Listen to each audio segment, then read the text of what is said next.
find quite interesting.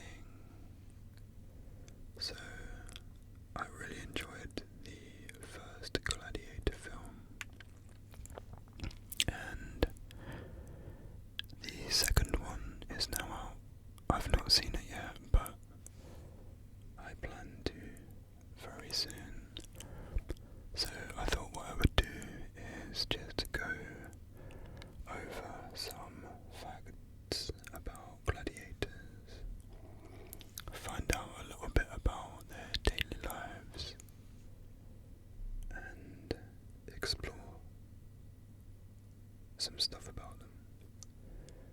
So let's have a look, let's learn something, and let's find out some interesting things about gladiators. So, fact number 1. Gladiators were typically slaves or prisoners of war or criminals, but some volunteered for fame and fortune. That honestly is crazy to me. Why would you want to put yourself in such a position like that? It seems mad, absolute madness. So the word gladiator, this is fact number 2 by the way,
gladiators who would know the sport, if you can call it a sport, who would know it better than previous gladiators, so they would probably be best placed to organise, train and look after the gladiators. Fact number 9. Gladiators practiced with wooden swords called rudis, in order to avoid injuries during training. That is a pretty sensible idea, because that way you're not going to get hurt. I mean, if you're a gladiator, you wouldn't want to die in battle, but it seems that a training injury would be like rubbing salt into the wound. Fact number 10. The gladiators were closely monitored, and they were given medical care, as they were valuable investments. Fact number 11. Gladiatorial fights rarely ended in death.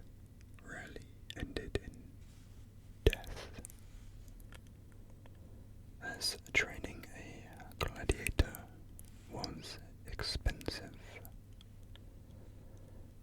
Number 12. Gladiatorial matches were meticulously planned, and they often paired fighters of similar skill levels. A little bit like boxing and the UFC today, where fighters are paired up according to like weight class and skill level, where they move up in the rankings. Fact number 13. Gladiators used various weapons. And styles, each with unique advantages and disadvantages. Fact number 14. The retiarius, and again, I really hope that I'm pronouncing correctly. The retiarius fought with a trident and a net, relying on agility rather than armor. Fact number 15. The Mamilo used a large rectangular shield, and the gladius, often resembling a Roman soldier. Fact number 16. The Colosseum could hold up to 50,000 spectators, with seating based on social rank. Fact number 17. Admission to the games was usually free, and it was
37. Their helmets were often decorative, with crests and designs that made them unique. Number 38.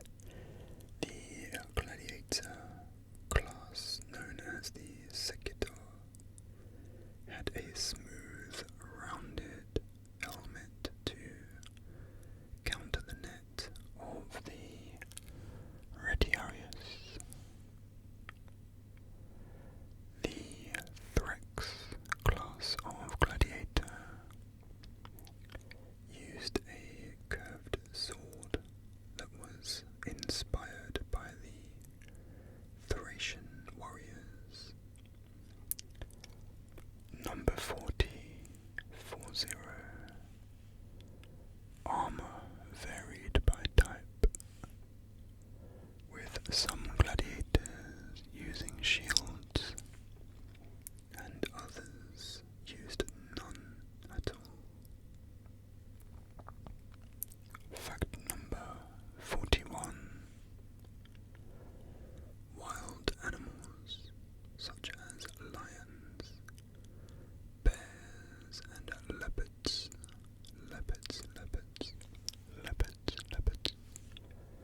were often used in games. Number 42. Gladiators rarely fought animals because that was the job of specialized hunters called bestiari. Number 43. Animals were imported from Africa and the Middle East, showcasing Rome's reach. Number 44. Factor 44. The slaughter of animals in the arena sometimes caused public outrage. I imagine as it would do today if that was to happen. Number 45. Emperor Titus reportedly hosted games where over 9,000 animals were killed. Fact number 46. Spartacus, a former gladiator, led a massive slave rebellion against Rome. Fact number 47. Commodus, a Roman emperor, fought in the arena, though his matches were staged. Flamma, a Syrian gladiator, was said to have rejected freedom four times to remain a fighter. Fact 49. Priscus and Verus fought to a draw in a legendary match, both earning their freedom. Fact number 50.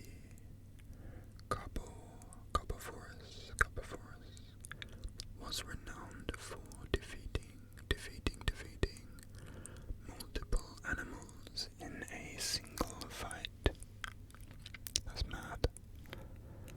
I wonder what those animals were. Fact number 51. Gladiatorial games began to decline after Christianity became Rome's dominant religion. Fact number 52. Christian opposition to the games, focused on their brutality and pagan roots. Number 53. Emperor Constantine officially banned the games. In the year 325 CE, though they continued unofficially. Number 54.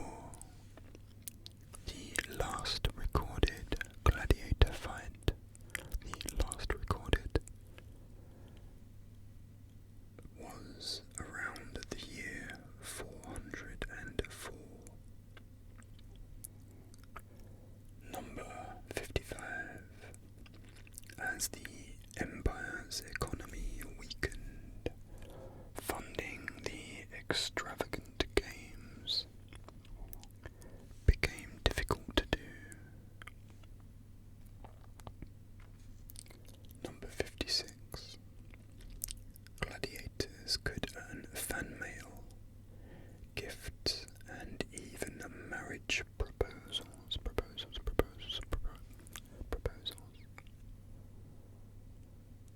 Number 57. Some gladiators endorsed products fairly similar to modern athletes and their sponsorships. Wooden swords were given as a symbol of retirement or freedom.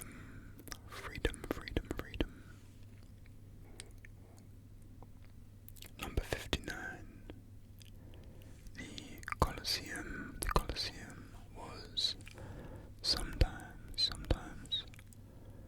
flooded with water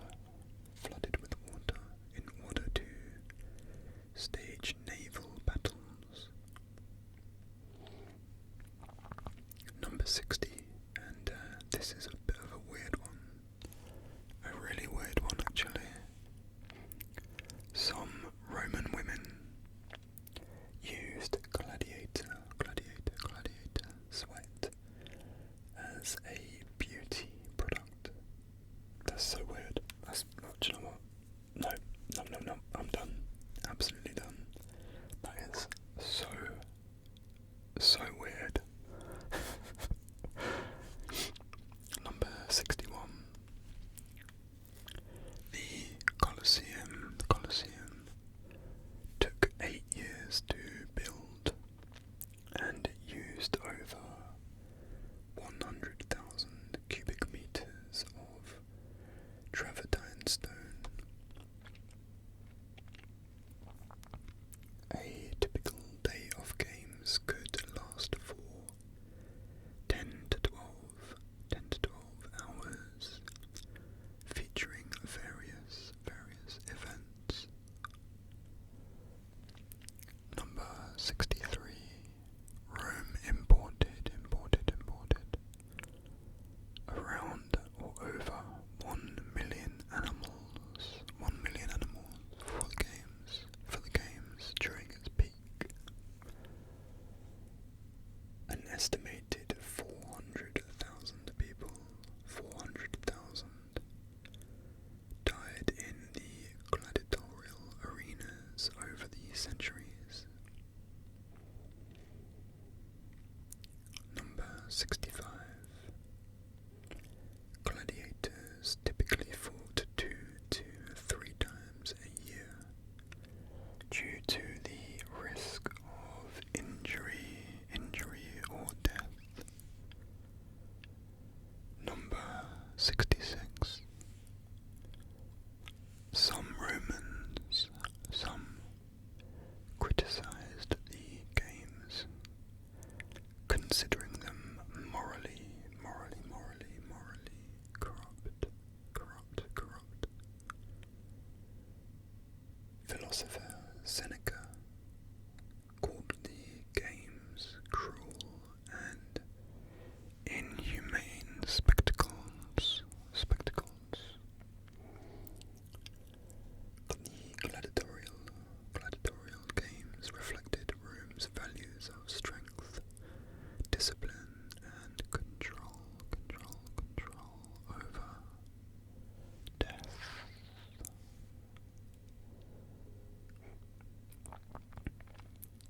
Christian martyrs were sometimes executed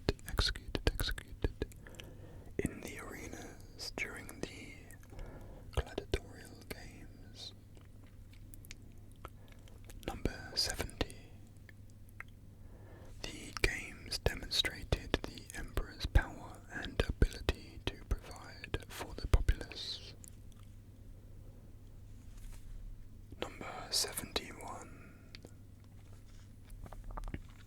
Spectators often placed bets on the outcome of the matches.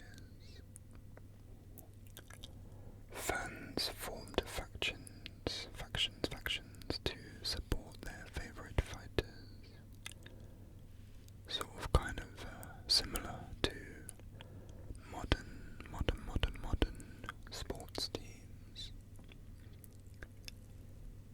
The crowd's reaction could influence whether a defeated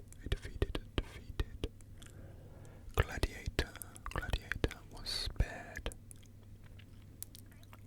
Spectators sometimes threw food or coins to victorious gladiators. The games were a way for emperors to distract and calm the masses. Number 76. Some gladiators received elaborate tombstones commemorating their victories. Inscriptions on tombs often revealed their names, their origins, and the number of victories. Archaeologists have found gladiator burial sites with evidence of injuries and healed fractures.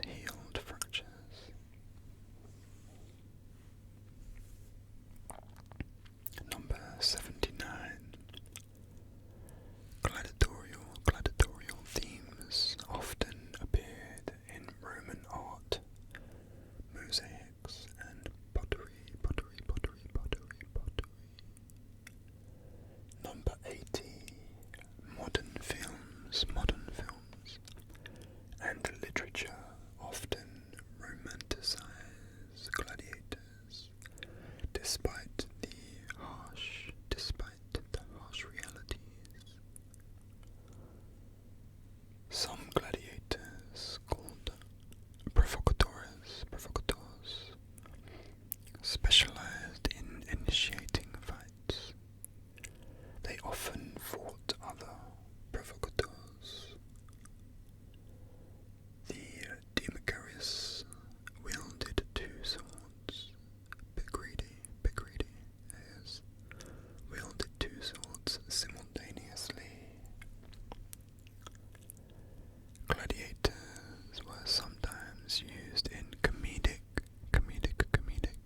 or mock battles for entertainment. And abeti fought blindfolded or using helmets with almost no visibility, relying on hearing to locate opponents. These were thought to be criminals, and they were given no armor, just a gladius sword to thrash about with, wildly swing it in front of them. The Venatores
Hydraulic mechanisms were used to lift animals and the fighters into the arena.